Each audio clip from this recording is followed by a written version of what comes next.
Hey y'all, it's Nay. Welcome back to my channel. So this message is, I don't know, it might be a little funny to y'all because of the reference.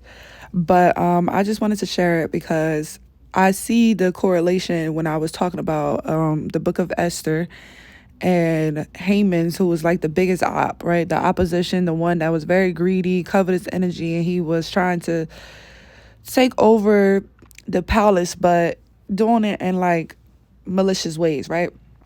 And we remember how during the whole story of Esther, Haman was doing things, undercover behind the scenes, and the king wasn't really able to discern properly when it came to Haman, right?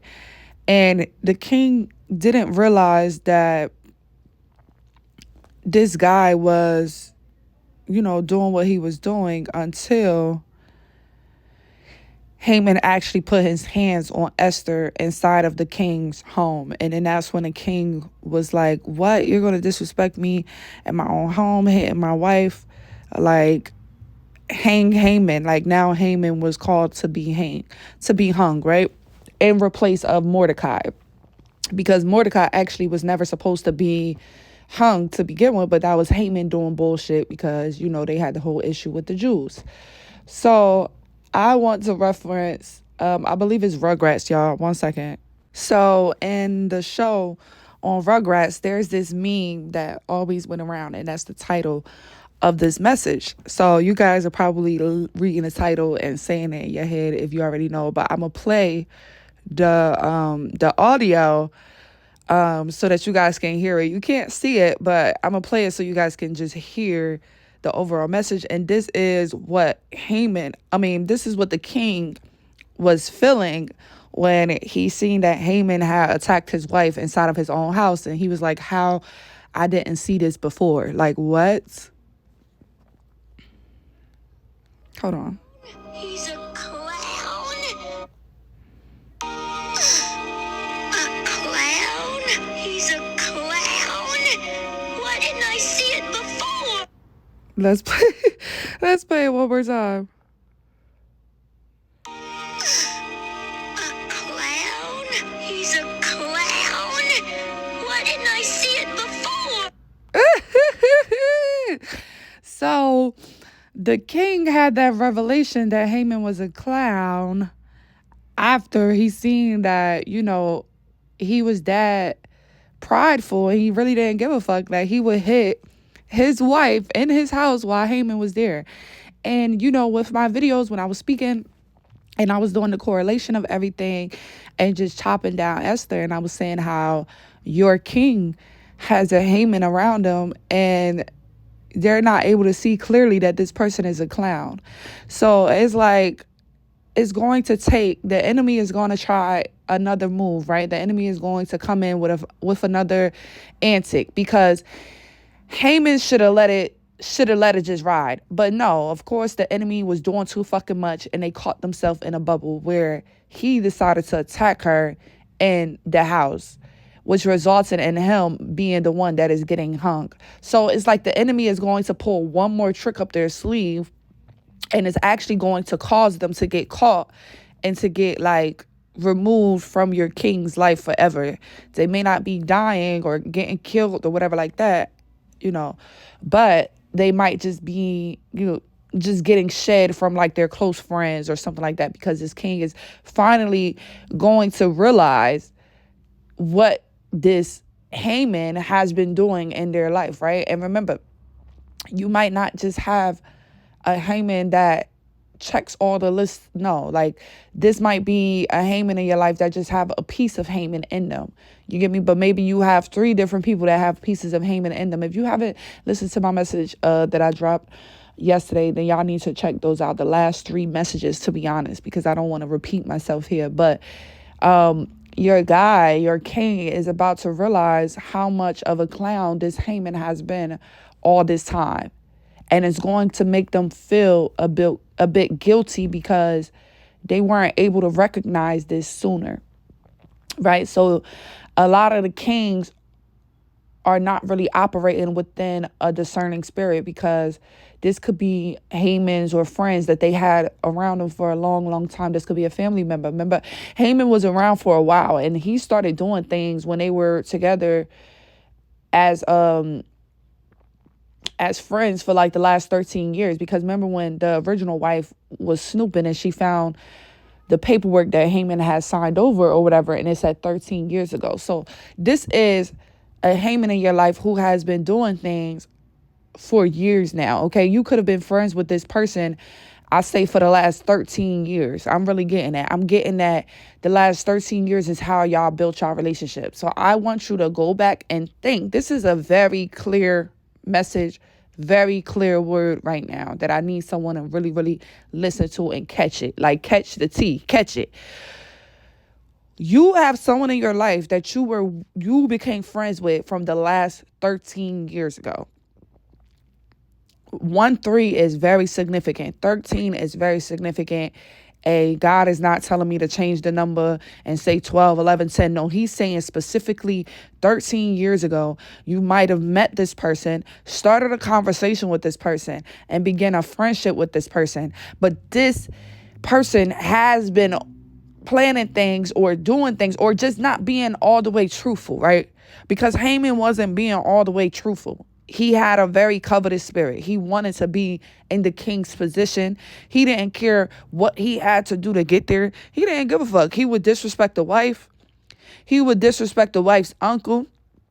He would kill whoever he had to kill in order for him to stay alive. You feel me? Haman was destroying the Jews. He just didn't care. The spirit was very uncalled for, you know? It wasn't a good spirit. He was not operating in a godly spirit. He was not operating in a clean spirit. It's very unclean.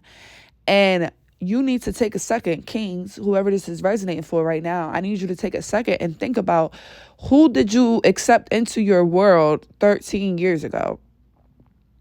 What happened 13 years ago? Who were you friends with 13 years ago? Did you make a friend 13 years ago? And are you guys still friends to this day? That's the important part. The important part is, this is someone that you met or you befriended 13 years ago, and you guys are still friends, or this person is still around you today. I need you to look on this relationship and look back at everything and start to really pay attention to the signs. You will notice that this person has some Haman antics within them. This could be someone that you went through something and they were there to console you, but it wasn't very, very genuine. It wasn't as genuine as you thought it was. Okay, this could have been someone, like I said, you was going through something in your life and they came in as a friend to be there to help you through it. Because that's the way that people love to come into people's lives. The way that people, these Hamans with these spirits, right? They like to come into your life off of, oh, this person is down right now, let me help them with something. So you could have had a problem and this person came into your life saying that they were going to be the solution, or they were going to help you with this issue. Or maybe you just went through something in your life. You could have went through a loss, right? You're grieving, and this person was there to consolidate you. But through that, there were a lot of malicious things that was done during this time. And when you finally realize and see this person for who they are, because the enemy is going to have them do something out of the ordinary that's going to remind you, and it's going to take you there. It's going to literally, in an instant. So when Haman attacked the queen, and we sitting there like, he is not putting his fucking hands on this queen right here. And then a king comes out of nowhere and breaks it up and said, I know you're not, like, this is like crazy. Like, you're hitting my queen, the queen in my house, under my roof. So it's like the king didn't have nothing to think about. It was nothing else to think about. It was like he came in and he was on go. Like, hell no, ain't no way you disrespecting my queen in my house. So you king, right? For the kings that's listening to me, this friend is going to do something that's going to really just set it there. And this is a friend that have been entitled. This is a friend that you've been around, you've been working with. You guys have had some history for the last 13 years, right? So they feel like they might be justified. Their actions may be justifiable.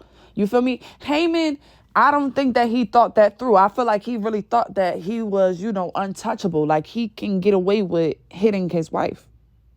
He really didn't think that the king loved his wife as much as the king actually did. So this person might try you in a way because they don't realize that you actually is in love with this queen. You're in love with your wife. And they're going to try you, and that is when they're going to realize that you're really in love with this person. So Haman thought that the king was no longer in love with her because he found out she was a Jew. He found out this and all of this. And it's like he decided that he can put matters into his own hands and really put his hands on Esther, y'all. Your king is about to go the fuck off because they have a Haman, a friend, a best friend in their life who feels very entitled or feel like they can do something, right? Like they have the green light because the devil is telling them they got the green light. He sure is. He don't realize that it's actually going to backfire. So this person is going to do something. And in that moment, you're going to be reminded of how much you actually love your person, your queen, your wife, Esther. And it's automatically going to register to you that you need to get rid of this person. It's not going to be a long think about. You're not going to need a moment of silence. You're not going to need none of that. It's like as soon as it happens, God is immediately going to work into your spirit, into your system and tell you, get this bitch out of here. Get this nigga out of here. All right. Whoever it might be. For some of you, it is a female. For some of you, it is a male. That's up to you. I need you to really take your time and examine and think about the friendships that you have made within the last 13 years. And also think about how did they form? How did they form? Did they form genuinely? Did they form because this person feels like you need them, right? It was convenient. You need them.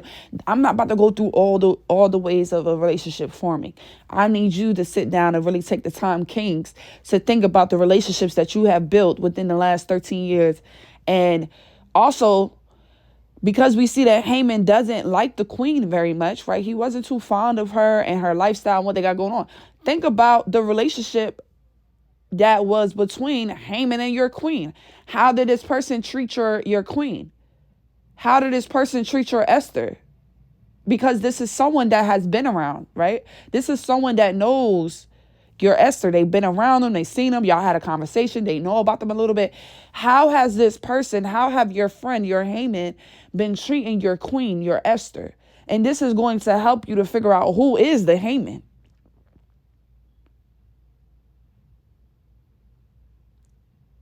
But someone is going to show their ass because they feel very entitled to this relationship or friendship that you guys have.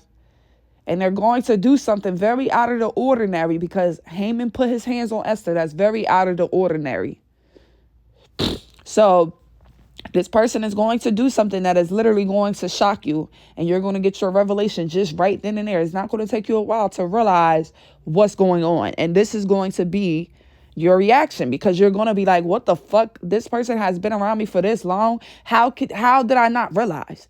How did I not know? Like, God, you're going to really be praying, asking God to sharpen up your discernment because you're going to feel very disappointed, guilty, shameful that you never knew and could realize that this person was a clown the whole time. Let's play that one more time, y'all, and then I'm ending this video.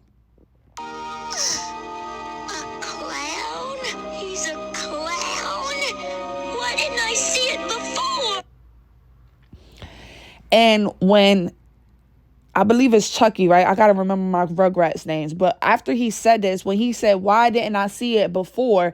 He covered his head because it was like shameful. Again, this could be a Haman that is being exposed that you always thought highly of. You spoke highly of your friend. You spoke highly of this person. You felt like this person would never disrespect you or do some shit like this to you. So we got Chucky here. He's closing his eyes. He's putting his head down. It's a sense of shamefulness.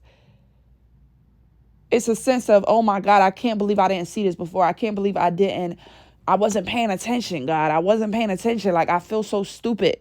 I'm going to play it one more time, and then I'm done, y'all. I'm done. A clown? He's a clown? Why didn't I see it before? That why didn't I see it before? It just hits different because he goes to cover and like shrivel up his body, and he's just very much confused and really feeling guilt that he didn't see it before. And this is what your king is going to be experiencing. They're going to be feeling very kind of guilty for not seeing this or catching this way ahead of time before it even got this serious or to this level. Because again, Haman was ordered to get hung by the tree in replacement of Mordecai.